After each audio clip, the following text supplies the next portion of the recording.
Cindy, are you still a housewife? Hi, Elizabeth. Cut the greeting. So, why aren't you working?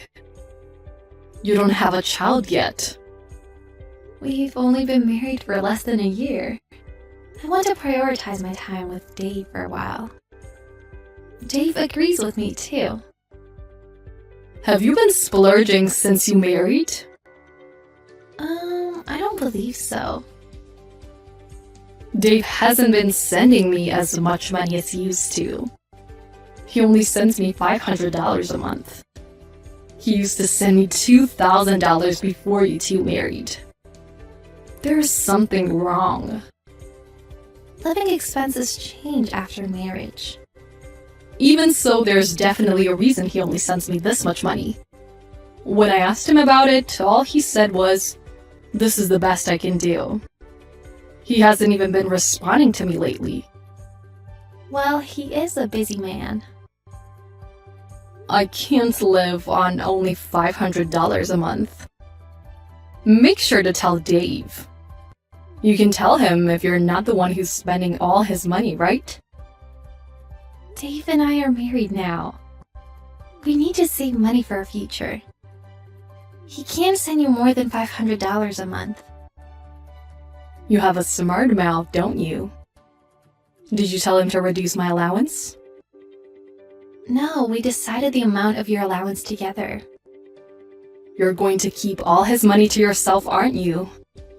I mean, you are a housewife. You live in a nice apartment and Dave gives you enough money for living expenses. Unlike me, a single woman, you don't need so much money. Like I said, we need to save money for our future. We need to save money for our future. Or anything. I'm not splurging. Oh, or anything. really? Haven't you been getting on a high horse after marrying my son and becoming wealthy? My son is an elite businessman. Whereas you were just a part-time worker who didn't even go to college. Save money every month. I'm wasting any money. If so, can't you send me more? I hate to tell you this, but he managed to get a job at a big corporation because I paid his college tuition. He grew up to be an elite businessman because of me. I'm sure you played a big role in his success. But I know that he's also worked hard to get to where he is now. He was able to do well because of me, right? Besides, I don't accept you as his wife. I only allowed your marriage because he said he wouldn't marry anyone else. You know that, don't you? I do. That is why I have been trying hard to gain your acceptance. How are you trying hard? You reduce my allowance like you want me to. I am willing to support Dave as best as I can. I believe that's my role as his wife. Do you think that's your only responsibility? You're Dave's wife and my daughter-in-law. Talk to him about my allowance again, or I will have second thought. I checked my allowance. You know why I'm texting you, right? To tell me the amount didn't go up? If you knew, why didn't you send me more money? I did not forget, but I need you to understand that we have our own lives. Are you saying you don't care about my life? I believe you receive your pension. You also have an inheritance from your husband. The inheritance from my husband is too little to live on. That's why I've been asking Dave for an allowance. I have to lower my standard of living if he only gives me 1/4 of the allowance he used to. I feel like you've been spending too much money. Dave told me you used to go on a trip every month. Isn't that what you call splurging? I should be allowed to go on a trip once a month. Do you want to take away the last shred of my happiness? You have your own house. I'm sure you can go on a trip every few months if you cut expenses every month. Could you please at least try to reflect on your living expenses? I've tried, and it's still not enough. That's why I've been telling you to send me more money. I really can't get through to you. If Dave can't send me more money, you should work. You said it was your role to support Dave. But it doesn't seem like you're doing your job. Why don't you get a part-time job, then? You're healthy enough to go on a trip every month, aren't you? Are you going to make your elderly mother-in-law work? What a horrible daughter-in-law you are. Who do you think you are, telling me what to do? You were just a part-time worker with no college degree. Does your extravagance have anything to do with the fact that I used to be a part-time worker? I'm done with you. I'll talk to Dave. I can't get through to a parasite that leeches off my elite son. Dave said no more discussion was needed about your allowance. You can't persuade me. I will go to your apartment next weekend. There's nothing we can do even if you come here. I'm coming anyway. Make sure you have the rest of my allowance ready. I will not leave your apartment until you give me my money. Hey, Cindy, did you really move out of your apartment? Yes, it was hilarious that you actually went there. Who do you think you are laughing at me? I told you I would go to your apartment. I told you, there was nothing I could do, even if you did. I also found out something. Why does Dave get only $200 of pocket money a month? He is a highly paid elite. I was right. Dave couldn't send me more money because of your extravagance. Elizabeth, there is something else you should know. Dave's monthly salary is $700. He is not highly paid. Huh? What are you talking about? Dave works for a big company. There's no way he only earns $700 a month. He quit his job soon after we married. He quit his job after marriage? Then how do you two make a living? The monthly rent of your old apartment was over $1,000, wasn't it? I've been providing for us. I've had enough of your bull crap. How can you provide? You quit your part-time job. Oh, I see. Are you Breaking Bad? No, I've been working at home. I was working at a restaurant at the time I met Dave. Because an acquaintance needed a hand. I worked my main job at home. I don't believe you. First of all, Dave would never quit his job at a big company. Plus, he didn't tell me anything about it. He was afraid to tell you. He was also stressed. What? Whenever he did something you didn't approve of, he would complain about it endlessly.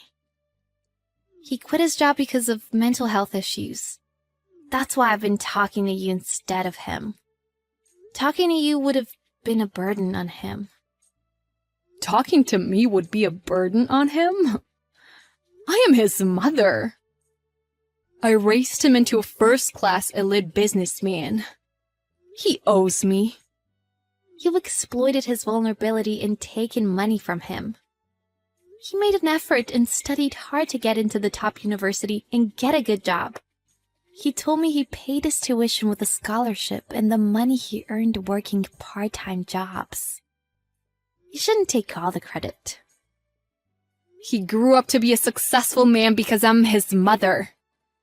I don't like judging people based on if they're successful or not. Dave seemed like a successful man to you, but his mental state was broken. He was mentally ill. He looks way happier now that he works a part-time job and does the housework. My son is working a part-time job? Yes, that's why his monthly salary is $700. He keeps $200 for himself and sends you $500. See? It adds up. It can't be. My son earns only $700 a month? Stop joking. I'm not joking. I can't believe that you provide for the family, or that Dave quit his job because of mental illness and is working a part-time job. I can't believe any of this. You made it all up just to avoid sending me money. I told you the truth. Dave has been feeling better lately, so I decided to tell you everything. Back off, you psycho! Just let me talk to Dave. I thought you texted me first. Don't trip me up. Let me talk to my son. Dave and I decided not to be involved with you ever again, so you will never see him. Huh? We won't send you any money anymore. We won't help you again. We finally made the decision together and Dave made up his mind. Please, leave him alone. You're not sending me money anymore? That's unacceptable. I won't let you have your way. I will have my son back. Prepare yourself for a divorce and regret what you've done. Cindy, I'm waiting for your reply. Please, I have something to tell you. This will be the last time, so please listen to me. Yes? Oh, good.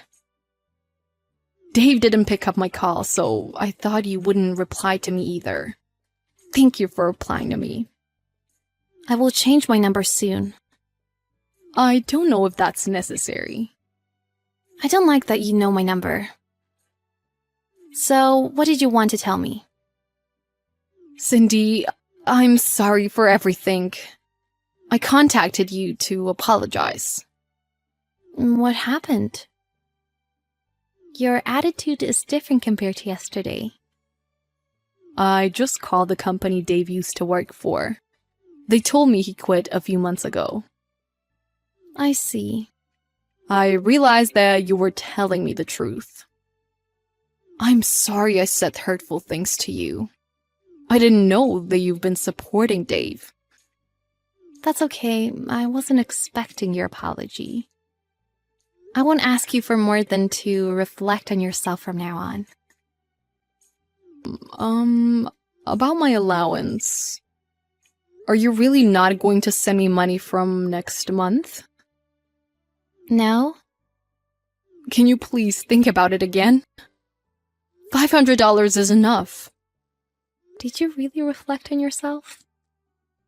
You receive enough pension to make a living, don't you?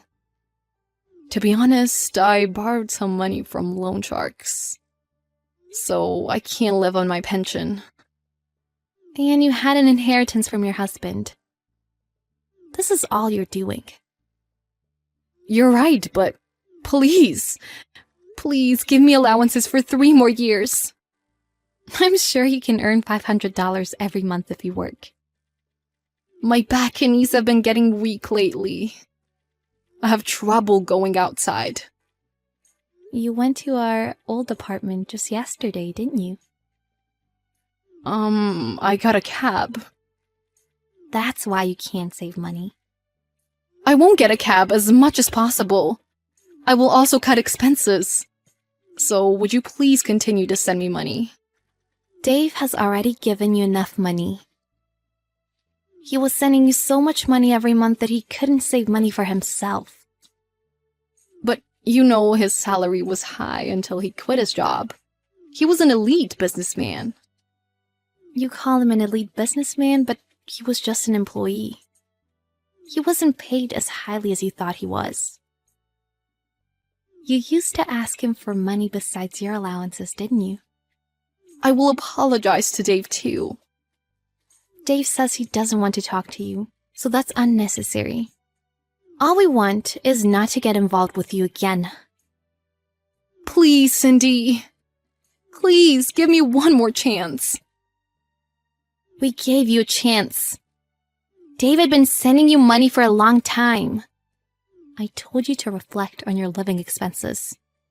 I did what I could for you to make a change. I used to think you were splurging. So I didn't listen to you, and Oh yeah, you called me a parasite. I'm sorry. I'm so sorry for hurting you and Dave. I will never do it again. So please, don't stop sending me money for a while. It's too late now. As it turns out, you're the one leeching off Dave. Stay out of our lives and regret what you've done for the rest of your life. I can't get through to a parasite that leeches off my husband. I haven't been in touch with my mother-in-law since then. To be more precise, she doesn't have the means to contact me since I changed my number. My husband and I are relieved to have finally broken off relations with her. My mother-in-law's words tortured my husband. Growing up, he had a harshly disciplined upbringing and was pressured to work for a big company. Since he became an adult, his mother had taken all the credit for his success and exploited him. He wanted to break off relations with her for a while. But it was difficult to get over the brainwashing he had had since childhood. Since he had mental health issues caused by work and started receiving counseling sessions, he started to recover and wanted to face the issues with his mother. He managed to tell her everything and broke off relations with her. He is finally free from her. It is clear that my mother-in-law will be in financial difficulties, but she is the one to blame. The place my husband and I moved to has no relation to her whatsoever. My husband quit his part-time job upon moving and has been helping me work from home. He also does the housework. He couldn't even do the chores when he was ill, so I'm very happy about his recovery. We will keep on supporting each other and build a happy family.